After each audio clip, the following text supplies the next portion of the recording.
You're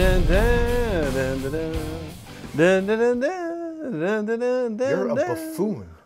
Just excited about the toys, sir. Here we are with another edition of Somewhat. Live from Studio V. Today we're talking about the Sideshow Raiders of the Lost Ark 12-inch Indiana Jones action figure. Right, and now let's say specifically that this is from deco and accessories from Raiders of the Lost Ark. You know, at some point, Sideshow will get around maybe to doing...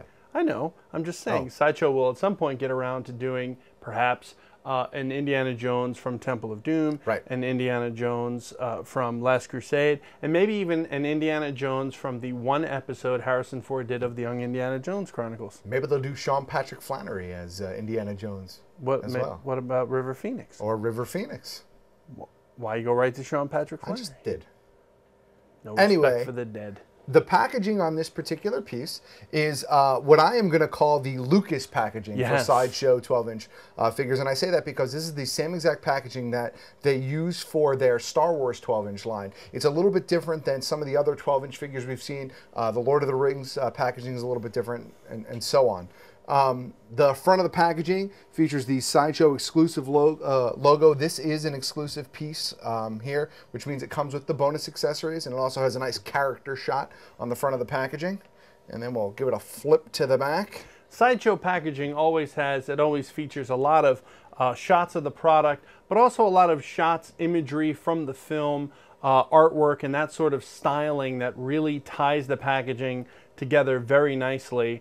It could be nothing else but an Indiana Jones packaging, and I think Sideshow does that very, very well. Let's open it up. All right, so we should say that this packaging does feature the magnetic flap that we see in a lot of this product. And this is the double box version of the Sideshow. You have the figure over here with some of the accessories. The interchangeable head, I think there are the extra hands are in this as well. And then on this side here, you have the rest of the accessories, some more of the extra hands and whatnot. And there is a good amount on the magnetic flap. There is a good bit of flavor text there as well, so you can identify the character and a little bit about who the character is, as if we don't know. Right. In this case. In this case. Right. Is this the part where I open it up? Yep, this is the part where I get a sandwich.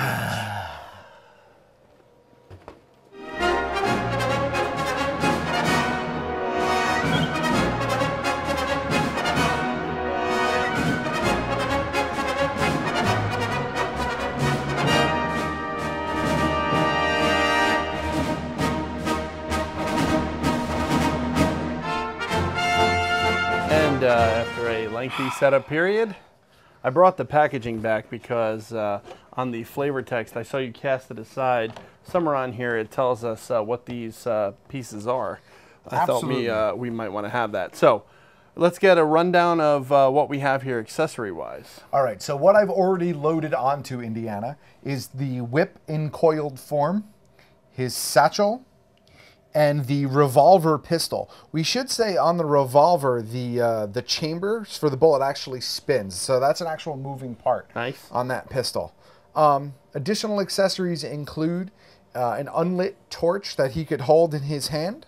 Now the torch and the dart, which is this piece here. Right. Can you hold this up? I absolutely can. Those are the exclusive accessories that come with the exclusive version of this piece.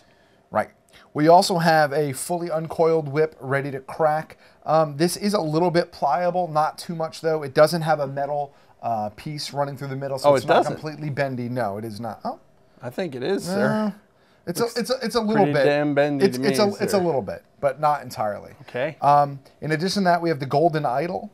I'm a little bit confused about the golden idol. Is that a Raiders of the Lost Ark thing? Yes, sir. Yeah. It's the opening scene of Raiders. Oh, that's right. That's right. For some reason, I was thinking it was a temple only you thing. spoke Jovitos. Right. All right. In addition to that, we have another pistol. This is not the revolver pistol, but this actually has a chamber that cocks. You could pull back and cock it.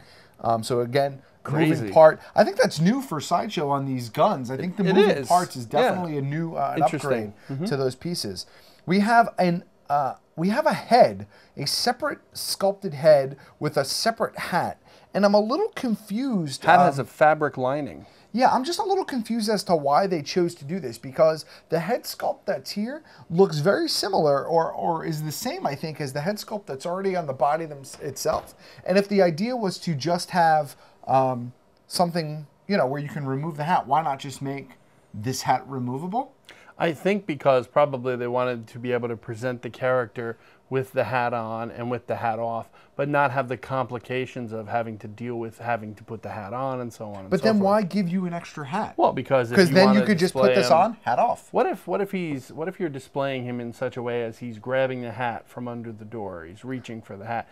This comes with several additional hand accessories as well. We have another set of gloved hands in the I'm gonna beat you up fist mode. That's what these are. Okay. And then we have ungloved hands. We have ungloved fists, and then we have the same exact hands that he has on himself now, just again ungloved. So you've got a pistol grip, and then like the torch grip or other accessory grip. It would be this hand here. I just wanted to point out that it looks like Sideshow has changed the attachments on these hand pieces. I know you can't really see it; it's kind of hard, but they're a little bit sturdier now. And they're a little less pliable. One of the problems that I have had in the past is sometimes they bend a little bit, or sometimes they're a little too soft and it's hard to pop them back in. Right. These are a lot more sturdy, so that would make that interchanging a lot easier. Also, like we've talked about with Sideshow products in the past, it does come with a base. As you see here, you don't necessarily need the base. He does stand well on his own, but it does come with a base. It does have Indiana Jones written on it, and you know, so it's just a nice accessory. Bases are fairly easy to put together. That just piece pops there.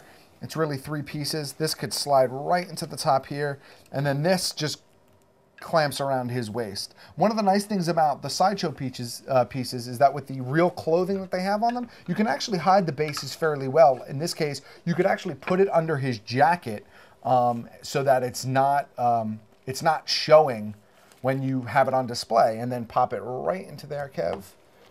And he's doing some sort of breakdancing move. I think he's got a little palsy. Broken foot. That's okay. He's fine. And there he is. You and your action poses. You know, we've seen this action pose before, I think. Yeah. This is what if John Woo had directed Raiders of the Lost Ark.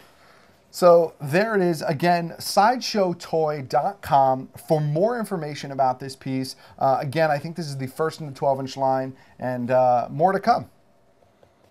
I'm just going to keep having fun posing him. You can end the segment.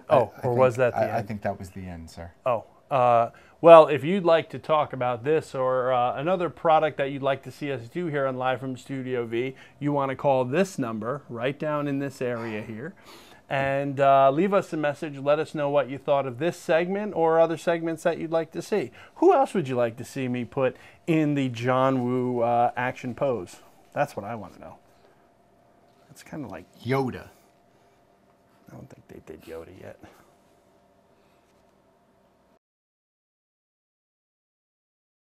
I mean you no harm.